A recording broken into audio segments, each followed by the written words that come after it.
नमस्कार, मसला देख रहे हैं आप और मैं हूं आपके साथ सपना दीपक मदेशिया। हरियाणा विधानसभा मॉनसून सत्र के दूसरे दिन भी जमकर हंगामा हुआ। कॉमन एलिजिबिलिटी टेस्ट को लेकर विपक्ष ने सरकार पर निशाना साधा।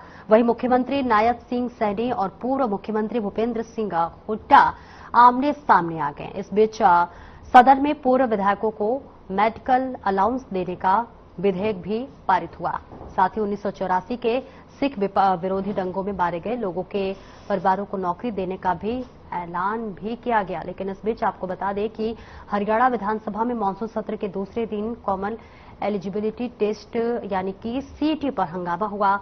कांग्रेस विधायक शिषपाल केहरवाला ने गड़बड़ी और पेपर के लेवल पर सवाल उठाए। इसके जवाब में मुख्यमंत्री नायब सिंह सैनी ने कहा कि मैंने यूट्यूब पर वीडियोस देखी थी, कहीं भी दिक्कत सामने नहीं आई।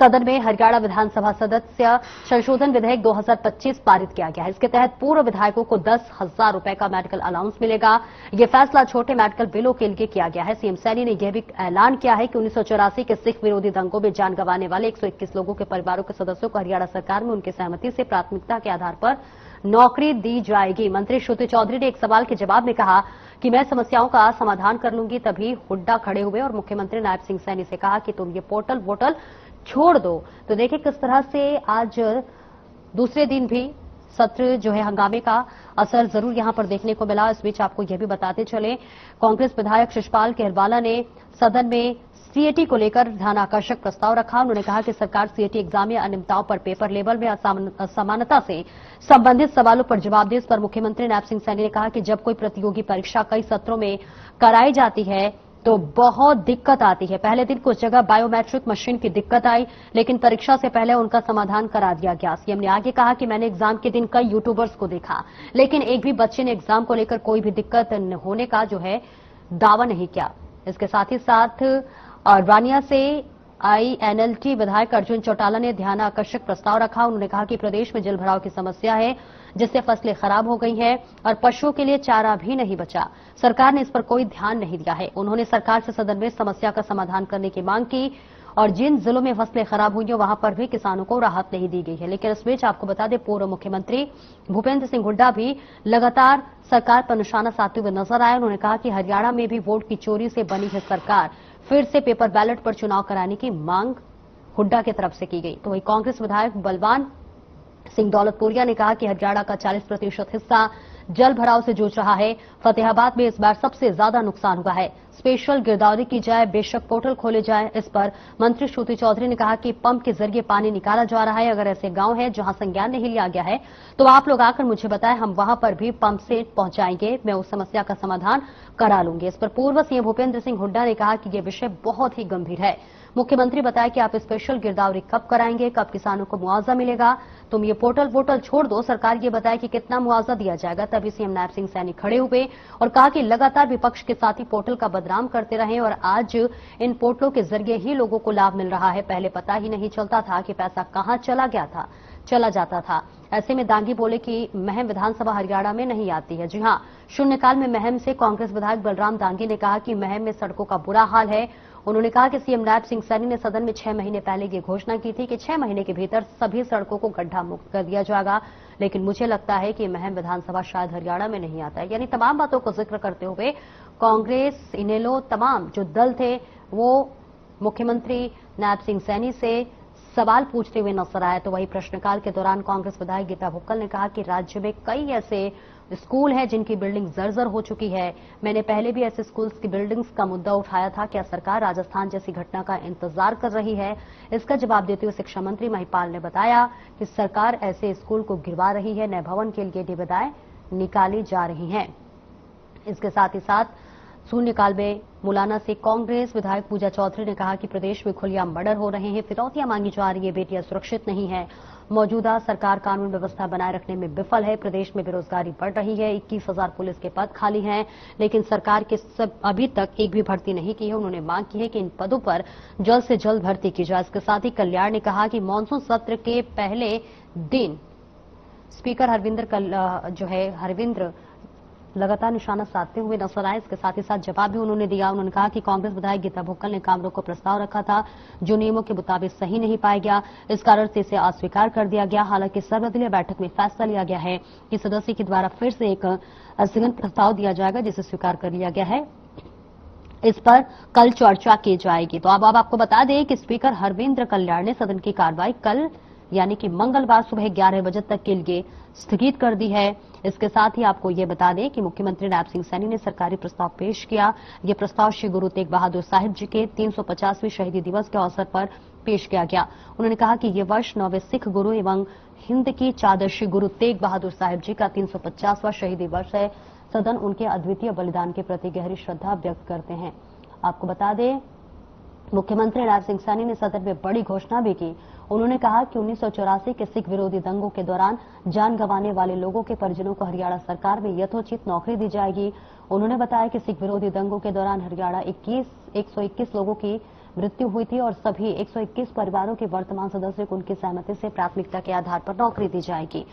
इसके साथ ही सीएम ने कहा कि 1984 में सिख विरोधी दंगों में 20 गुरुद्वारों, 221 मकानों, 154 दुकानों, 57 फैक्ट्रियों, 3 रेल डिब्बों और 85 वाहनों को जला दिया गया था। सदन में हरियाणा विधानसभा सदस्य संशोधन विधेयक 2025 पारित किया गया, जिसके बाद अब पूर्व विधायकों को 10,000 रुपए का मेडिकल अलाउंस भी दिया जाएगा। सरकार ने यह फैसला छोटे मेडिकल बिलों के लिए किया है। इसके साथ ही हरियाणा पिछड़ा वर्ग आयोग संशोधन विधेयक 2025 को लेकर सदन में कांग्रेस विधायक गीता भुक्कल ने कहा कि ये आयोग और कमीशन सरकार को आर्थिक रूप से मजबूत करने चाहिए। साथ ही चेयरमैन और सदस्यों को सरकार को मजबूत करना चाहिए। उन्होंने ये बात कही जब सदन में संशोधन एक्ट को लेकर सुझाव मांगे जा रहे थे। इसके साथ ही थानेसर से कांग्रेस विधायक अशोक अरोड़ा ने सदन में गुरु तेग बहादुर के नाम पर एक यूनिवर्सिटी का नाम रखने की भी मांग की है। इसके साथ ही साथ बता दें कि हरियाणा में आज सदन में 2 नए बिल पेश किए गए। हरियाणा प्रबंधन का नागरिक सुविधाएं और बुनियादी ढांचे की कमी, नगर निगम क्षेत्र संशोधन विधेयक 2025 और हरियाणा का सामान और सेवा कर बिल 2025। इसके अलावा 3 बिलों को पुनर्स्थापित करने के लिए सदन पटल पर रखा गया। इनमें हरियाणा विधानसभा और संशोधन विधेयक 2025, हरियाणा पिछड़ा वर्ग आयोग विधेयक 2025 और हरियाणा प्रबंधन का नागरिक सुविधा और बुनियादी ढांचे की कमी वाले क्षेत्र नगर पालिका क्षेत्र के बाहर संशोधन विधेयक 2025 शामिल है। मुख्यमंत्री नायब सिंह सैनी ने कहा कि जिन गांवों में जल भराव की समस्या आई है उन गांवों के लिए क्षतिपूर्ति पोर्टल खुला है। पोर्टल के माध्यम से किसान अपनी खराब फसल की जानकारी अपलोड करते हैं। किसान द्वारा अपलोड की गई जानकारी को हमारे अधिकारी वेरीफाई करते हैं। इसके बाद मुआवजा दिया जाता है। तो देखिए लगातार इस वक्त आपको बता रहे हैं हंगामे का असर भी देखने को मिला।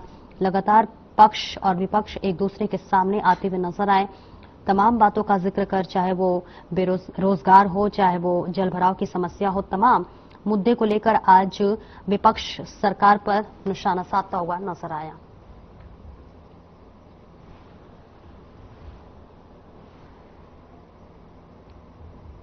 और एक ब्रेक के लिए रुकेंगे, जल्द लौटते हैं।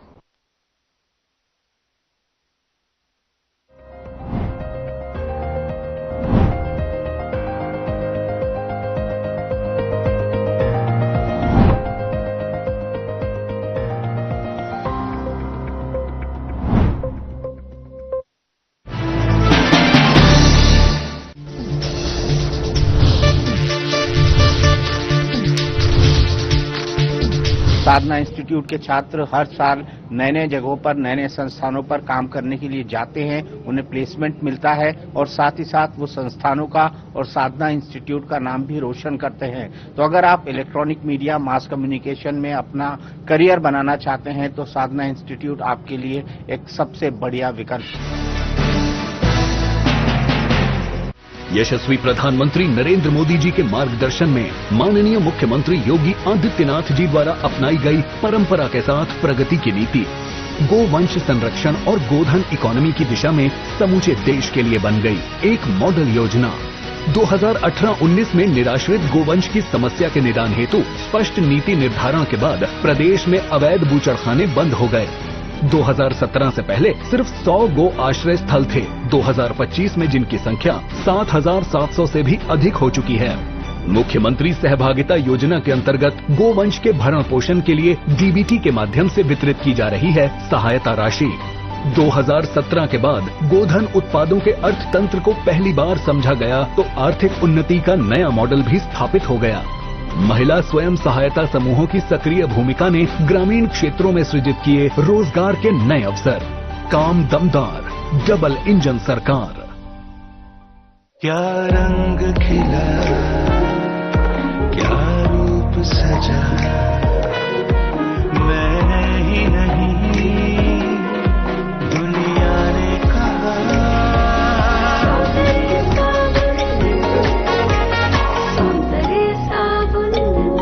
कुछ पल तुम्हारे साथ बिताए हुए पल मेरे साथ रहेंगे जिंदगी भर। LIC से मिले बीमे की रकम ने ही मेरे नए काम की शुरुआत को मुमकिन बनाया। कुछ पल का साथ बन जाता है जिंदगी भर का साथ। LIC, हर पल आपके साथ।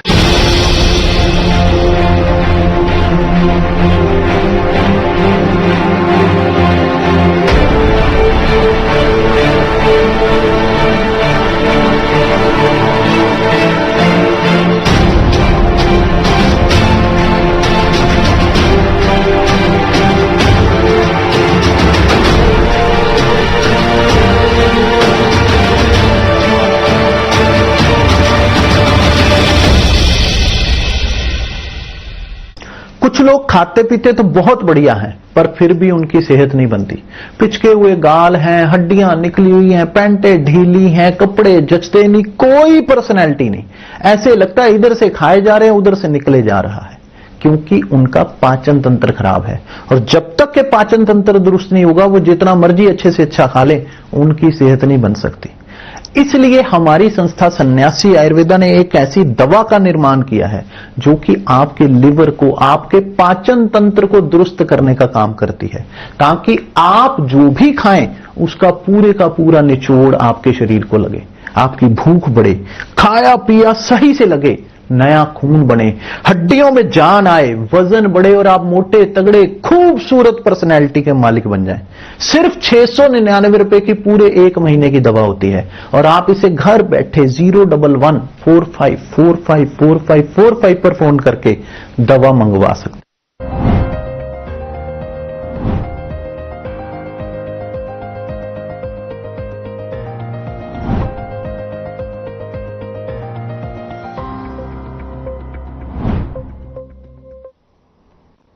और ब्रेक के बाद एक बार फिर से स्वागत है आपका। चर्चा कर रहे थे कि लगातार जिस तरह से हरियाणा विधानसभा में फिर से हंगामा देखने को मिला, तो वही सीएटी पर भी विपक्ष ने लगातार निशाना साधा। दंगा पीड़ित परिवारों को नौकरी मिले, इसकी भी लगातार मांग की जा रही थी। इसी पर करेंगे चर्चा। हमारे साथ खास मेहमान जुड़ रहे हैं, सबका परिचय करा देते हैं।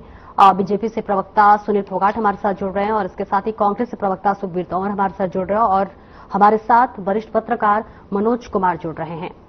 सुनील फोगाट जी, आपके पास आना चाहूंगी। देखिए, तमाम आज मुद्दों को लेकर विधानसभा में जिक्र किया गया, चाहे बेरोजगारी की बात कर ले, जलभराव की बात कर ले, तमाम समस्याओं का जिक्र किया गया। लेकिन एक मुद्दा जो सबसे ज्यादा गरमाया कि कांग्रेस बार बार सीएटी पर गड़बड़ी के आरोप लगा रही है, इसमें पारदर्शिता की गारंटी कैसे देगी बीजेपी? जी देखिए, कांग्रेस पार्टी जो मुद्दे उठा रही है उनका जवाब तो हरियाणा की जनता दे चुकी है। क्योंकि आप देखिए कि सीईटी का तो एक अब की बार इतना बड़ा भव्य आयोजन हरियाणा सरकार ने किया और हमारे प्रदेश के लगभग 13.5 लाख युवाओं ने उसमें अप्लाई किया और 12.5 लाख के करीब युवा साथियों ने उसमें भाग लिया और सीईटी का एग्जाम दिया। कहीं किसी सेंटर पे अगर छोटी मोटी कोई दिक्कत थी तो वो आपके सामने भी वीडियो आई होंगी और वो जग जाहिर है। सोशल मीडिया पे आज के दिन ऐसी सैकड़ों वीडियो मिल जाएंगी जिनमें हमारे प्रशासनिक अधिकारी जो है, जिनकी ड्यूटियां लगाई गई थी, वो अभ्यर्थियों को उनके सेंटर तक लेके जा रहे जहाँ कोई समस्या थी। तो बहुत बड़ी एक समस्या जो थी कि कई साथी एड्रेस की वजह से जिनके साथ जो समय पे नहीं पहुंच।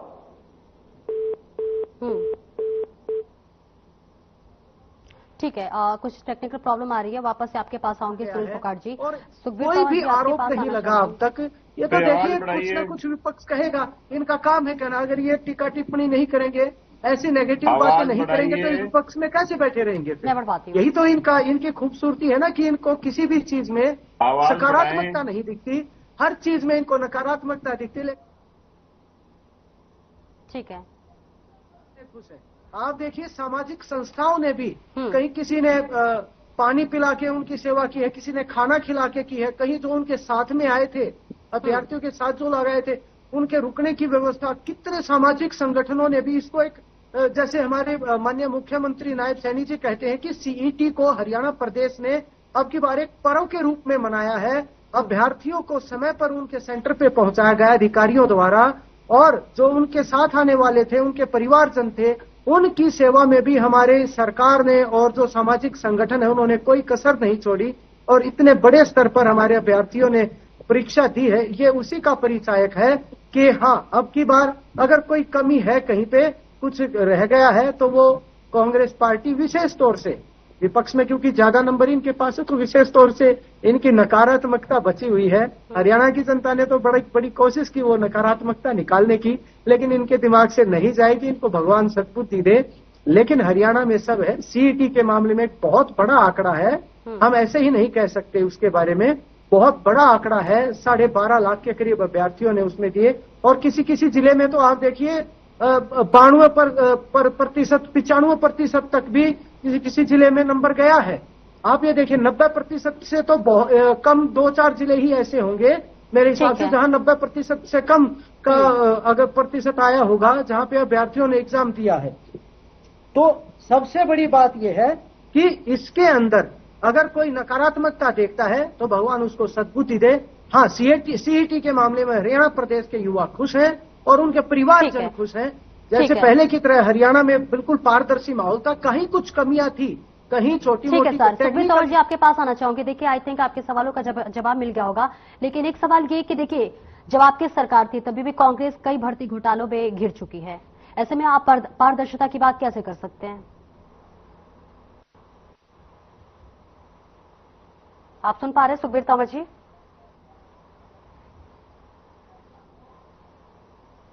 उसमें गई है मेरी आवाज या नहीं गई? ठीक है, मैं बात आती हूँ, कुछ तकनीकी प्रॉब्लम है उससे। मनोज कुमार जी, आप सुन पा रहे हैं मुझे? सुखबीर जी, है सिस्टम ठीक या नहीं?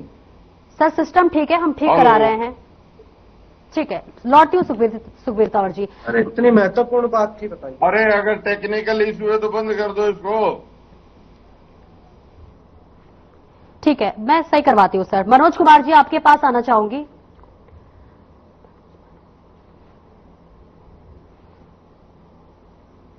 मनोज जी आप सुन पा रहे हैं मुझे?